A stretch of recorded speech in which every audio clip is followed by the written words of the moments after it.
This video is made for adult collectors because 15 years since the first movie. Damn.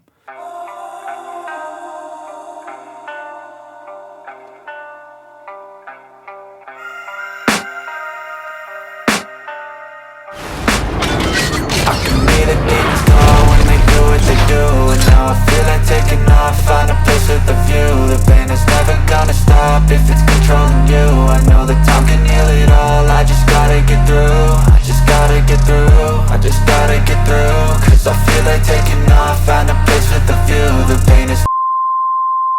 I'm so glad this ended up being real, but a lot of people have a lot of questions surrounding this thing. Why this? Why that? Why this? Blah, blah, blah, blah, blah. And yeah, I had the same questions, but after analyzing some of it, I think I've found the answers to most of them. This is going to take some explaining, and don't worry, I'll try to keep it informative yet brief so we can get to the actual toys, because that's what everyone's here for. But the main questions I see are 1. Why is there no Brawl and Bone Crusher? 2. Why are Blackout's hands like that? And 3. Are there any actual differences between the regular releases and these? That last question is yes, there are paint differences on a couple of them, and I'll show those later. But for the other two, let's start with the 2 missing members. The most logical reason I could think of as to why it's probably like this is so they can keep the box set the same or a very similar price to the last one. And they did. It's like, I think $5 more or something. Including the others would have made this upwards of $200 US, which is a lot. And they probably would have ended up selling less if it was more expensive. But why omit specifically those 2? Bone Crusher and Brawl. Bone Crusher is easier to explain, even though it's going to take a little longer, so bear with me.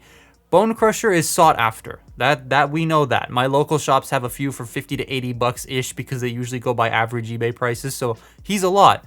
But Bone Crusher has technically 2 toys on the market right now, Nest and MPM. While MPM doesn't officially release till next month, it's out in some parts of Asia, so I'm counting it as far as I know. And if they put a regular one in this box set, say instead of Starscream, it would kind of clash with the sales of those 2, especially Nest. Nest is still on shelves in a lot of places and has sold out a fair amount. He sold out like 3 or 4 times at my local Toys R Us because people want the mold. Them releasing the regular one at the same time as Nest would clash with Nest's sales, and then the Nest one would horribly shelf form because people want the original deco over the new one. And the MPM, while they don't sell as many units just in general due to their higher prices and retail placement, the regular release being out at the same time as this would potentially make the sales of the MPM a bit less because people would just go for that one. Brawl's omittance is most likely just because everyone else in the pack is more important throughout the film's history than either him or Bone Crusher. Starscream is Starscream, he lives, he's the second in command, he's important. Megatron's the big bad, obviously you have to include him. Barricade is more movie famous than most of the guys in this pack, and Blackout is the first Transformer we see on screen ever for the live action movies. It makes sense that they chose to omit the other 2 and include all of these. Now I would still like Hasbro to release the other 2, say in like a follow-up 2-pack, maybe include like a Static Frenzy like those Sam Witwickies that come with Bumblebee. Now Blackout. Why does he have the sleigh hands? That's what my sister calls them. As Scorponok. So the hands are probably on the same sprue as the gray belly section of Scorponok. And in order to include Scorponok, because he's a character from the first movie, you'd have to include those hands. Sure, they could have made the Grindor sprue and stole the hands from those and put them on Blackout, but then you'd be throwing away all the Ravage parts that are on the same sprue or anything else that's on the same sprue that's Grindor specific, and throwing away Blackout's hands, and it would be just a waste of material and money. Now that could not be the case. Their tooling layout could be completely different from what I'm thinking of, but that's the only reason I can see him coming with the flat hands is because he's probably gang molded to Scorponok. Now the toys. I like them all, except Barricade. So they look fantastic together, obviously, and they look so nice next to the Autobot team. Man, I'd love a re-release of Brawl and Bone Crusher. Please make like a 2-pack, please. Megatron is probably the biggest surprise to me because I wasn't expecting to like this as much as I did. Sure, he's using the Revenge of the Fallen chest and doesn't have a waist swivel, but he is really, really solid. He's painted super well. That silver is just lush. I've heard some people not like this Megatron, and I kind of struggle to see why. Sure, his legs are a bit messy. The feet may be a tad awkward, but it's by no means can't stand. The head is very movie 1. The details are on point mostly. Kind of wish they did a little bit of retooling on the chest. Megatron also wasn't a skinny guy in the film, so I rather like the bulk he has here, especially next to Prime. Starscream is just the Dark of the Moon mold, but bigger, like the original. He a version of upscaling that actually works quite well, unlike some other toys. There are no real deco differences on the robot mode from the original, ignoring the Lego arm, sorry. Megatron, I believe he's got a little bit more silver paint on the inner parts of his legs. But I like this mold a lot already. My only gripe is I wish his torso was a bit wider in the upper part. Now the other two in this set are fiddly weirdos. Starting with the leader, Blackout, he's definitely a first wave Studio Series toy. He looks amazing. I remember when the images of this from an investors meeting came out, like blurry images we weren't supposed to see, of showing Blackout and Grimlock because they were Wave 1 leaders, and we all thought they were going to be the MPM toys because they looked so good, and they ended up being the Studio Series ones. And yeah, Blackout looks amazing. All the nice sculpted detail and coloring really makes him not boring to look at, even if he's using that dull gray plastic for his joints that I don't like. Again, no discernible deco changes from the original to this, but I'm glad I can now own this mold again and put it on my Studio Series leader shelf. God, my chair keeps squeaking. When it comes to making him look dynamic though, that's where the challenge comes with this dude, in robot mode at least. His transformation is a pain, but I'll talk about that a little bit later. Barricade though, he needs a redo. Trying to shove aspects of the MPM's transformation into this toy didn't help at all. Those complaints though come from the transformation more so than the robot mode, because he looks very good in robot mode. This version is more screen accurate with the dark deco, and it looks very, very nice. Next to B and all the other ones, he looks super, super cool. I'm happy to have this on display. But making him dynamic is also hard because he's actually missing articulation that was standard even back when this idiot came out. And a lot of his shifting panels don't tab in, and I kind of wish they did. There is no stability issues with it other than him falling over every now and then. It's just, I wish things felt a bit more secure.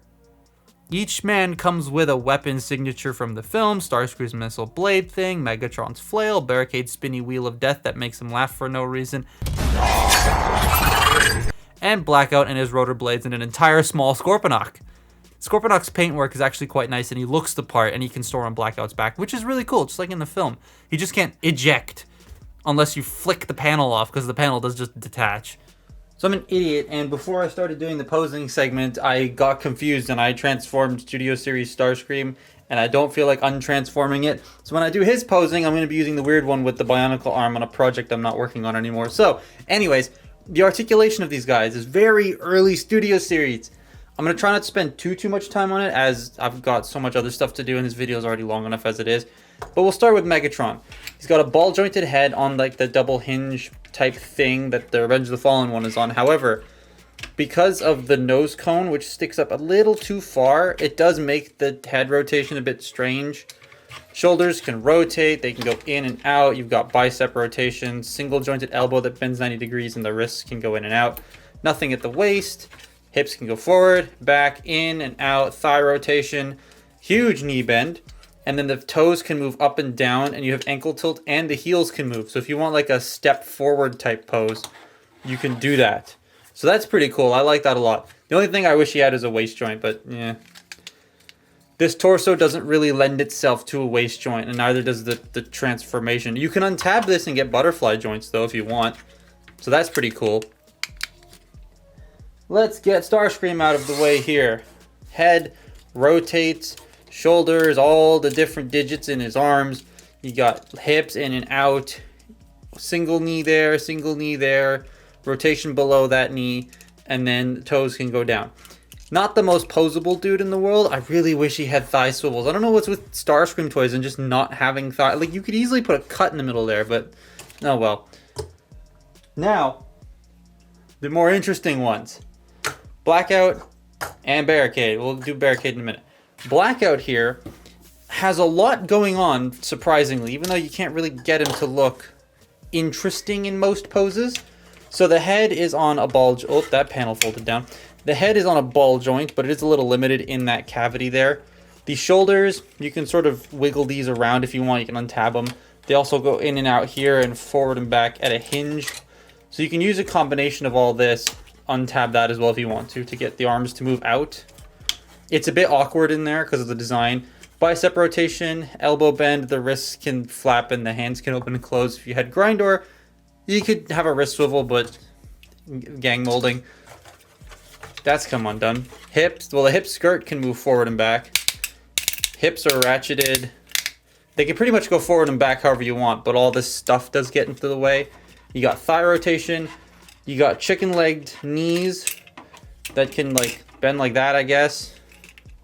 And then you have ankle tilt and forward and back. And the knee pad moves, which is pretty cool, but then lining everything up can be a bit of a pain if you want everything to look symmetrical. And then the propellers. I'm not a fan of, I don't know if this is just my copy or not, but these like to compress more than this, and my old one used to do that, and I'm not a huge fan of how that looks, especially from the front. It looks strange. Now we have Barricade. I'm gonna have to go down a bit for this one. Let's get that out of his hand. What's really cool is he has 5mm pegs in his, or ports in his hand, but you can only use them when the hands are snapped together. So it keeps the hands from looking ugly like a 5mm pole just sticking off of them. I actually like that solution quite a bit. But his articulation is is kind of neat and kind of not at the same time. The head, ball joint, it can look up and it can't look down because of his chin. It can rotate left and right. His pure black is messing with my autofocus. You got ball jointed shoulders. They can go out about that far. Bicep rotation, which moves the door, which I think is a really cool little effect that the door moves. I quite like that a lot. You have an elbow bend that goes all the way up like that. The wrists can hinge in and out a little bit. The torso likes to not peg in at all, but because of that, you can sort of get an ab crunch going, which is pretty cool. And these bits love to move constantly. Hips can go forward, back, in, and out. There is no thigh cut. There is totally space for a thigh cut. There just isn't one. Weird. You have double jointed knees that bend about that far, and then the feet can go forward and back like so. So yeah, looks wise, they fit very well together. I just wish Blackout and Barricade were nicer to handle. So now when it comes down to the transformations, I'm skipping Blackout and I'm skipping Starscream, because this we've seen a bajillion times. And this we've seen a bajillion times, and there's really not that much interesting that I want to talk about that I haven't already stated already in the video, other than he's fiddly and he's just the deluxe. Barricade and Megatron, though, actually have things that I think are neat or stupid. So we're going to talk about them. So Megatron's transformation is, well, I mean, this alt mode Megatron's transformations have never been traditional, because he turns into nothing with wings. You fold the arms up, get the chest open, unfold this. This feels like the MPM, just getting all that swung out there. Then you want to take the head. Well, first you want to unpeg these bits, bring them around, bring this down, get the head sort of situated. This is the only part that's a bit cumbersome to do, because you got to make sure everything's all folded around and like weird. Then you bring this back, peg these arms into place like so, and then I like to rotate those forward a little bit so they're pointing straight, because otherwise they're pointing up, and I'm not a fan of that, so I like them rotated a bit to be pointing straight. Now the legs, this is where things get interesting. The reason his legs are so thick is because his wings fold up here. Now normally Megatron like this, that isn't the Legion class one, had the wings fold up onto the back. The MPM, the Voyager, and the Leader all had it fold up back here, and it looked really ugly. The legs, though, doing it in the legs, I think is a very good solution. So you unpeg this and you just sort of bring it down. You fold this whole segment out, open this up, bring this out, and just sort of peg it together like that. Boom. There you go. And then we're just gonna fold up the foot here and leave it like that. You want to rotate this section 180 degrees. Bring it up, peg it in to the back, end of the arms. I can't see because the camera's in the way. There we go. I'll unpeg the arm. And then you peg the foot into the back, fold the tail fin, and I'm just going to do the other side. Boom. And there you have jet mode, which looks really nice. I really like that. Now, I enjoy doing this transformation quite a bit. I've actually been sitting at my desk doing it back and forth for the last few days. And now we have Barricade. Barricade. This idiot is awful when it comes to transforming. He looks so good in robot mode. He looks so good in alt mode. I will give the designers that. But the transformation, I enjoy doing this transformation more. And a lot of people say this is annoying. This is more annoying. I still got to transform him too, pain. So you fold up the feet and bring the back sections down like that, similar to how the MPMs works. Oh, the black is messing with my autofocus. And that's pretty much the leg section mostly done. Now let's get the arms, open that up, fold up the hands. Open that up, fold up the hands. Ooh, geez. Bring this back like that. Now these clear plastic window parts love to fall off because they're just on friction. There's no pins. I kind of wish there was a pin going through it. I mean, it's designed to come apart in case it drops so it doesn't break, but I kind of wish there was a pin still. This doesn't peg in at all on my copy. Love that. Now, a lot of people have told me that this ball joint section loves to just shatter because it's clear plastic. Now, this is made during a time where clear plastic nowadays is mostly good. There are still some breakages, but not nearly as many as there used to be. However, from what I know, plastics are usually tied to molds like 8 times out of 10, so this might be the old shit and it might be terrible. I don't know. Come on. There we go. Grill's in place. Yay. Yay. Bring these sections around. And, oh god. It's getting all this shit lined up. Because, there's so many bits. I'm trying not to be rough with it. It's gonna look like I'm being rough with it because of the camera, but I'm trying so hard to be delicate with this thing because I don't want it to break. Oh, you little shit. Come on. Okay, that's in. And now it's out. What the fuck? There we go. That's, oh, the legs. You know what? Fuck it. That's it. Alt modes look sick. And just like in the film, this isn't a very cohesive looking team, but I like it. It's a very weird mishmash of things. Megatron's jet is super thick at the back, but that doesn't bug me as much as I thought. I genuinely like the jet he turned into in the film, and this kind of just works for me. Definitely the best movie 1 Megatron toy we've gotten so far officially, in my opinion. Starscream is an F-22 with arms underneath, but that's probably one of the slimmest profiles we've gotten, save for the Revenge of the Fallen Voyager, which had his hand sticking out the back. Again, in alt mode, it's not that much new deco-wise that I can spot. I thought the black sections at the front were new, but apparently that's not new. Blackout is massive in alt mode. Like, damn, he mass shifts quite well. I'm impressed. Yeah, the back is kind of hollow, but he can hold Scorponok, so it doesn't bug me much. I just couldn't get him into there without putting my hand in front of the camera, so there you go. Enjoy that. I do wish some panels could tab in a bit better. Depending on where you grab him from, some panels might just start shifting unwantedly, and you have to push them all back together. It's kind of annoying. Barricade is a cop car that doesn't stay together. Barricade's a cop car that doesn't stay to punish and enslave, and I assume that's a family-friendly thing now. Kind of like how Slave 1 isn't called Slave 1 anymore. It makes sense. But the car does not like staying together, because this mold is just kind of dookie. I like the Dark of the Moon one a bit more just because of that. It's a nice set though, all things considered. You get 2 bangers, 1 pretty fun thing, and Barricade. It's also, at the time of writing this, still up unlike the last pack, because I believe they learned from the last one and made more of this, so there's more available, which is nice. If you want these molds, I honestly say buying this set is the cheapest way to find them. Starscream and Megatron probably pay for this entire set themselves, so yeah. Value alone, I'd recommend it. But that's my look at the Studio Series Decepticon 4-pack. Follow me on Twitter and Instagram, and I'll see you next time. Bye-bye.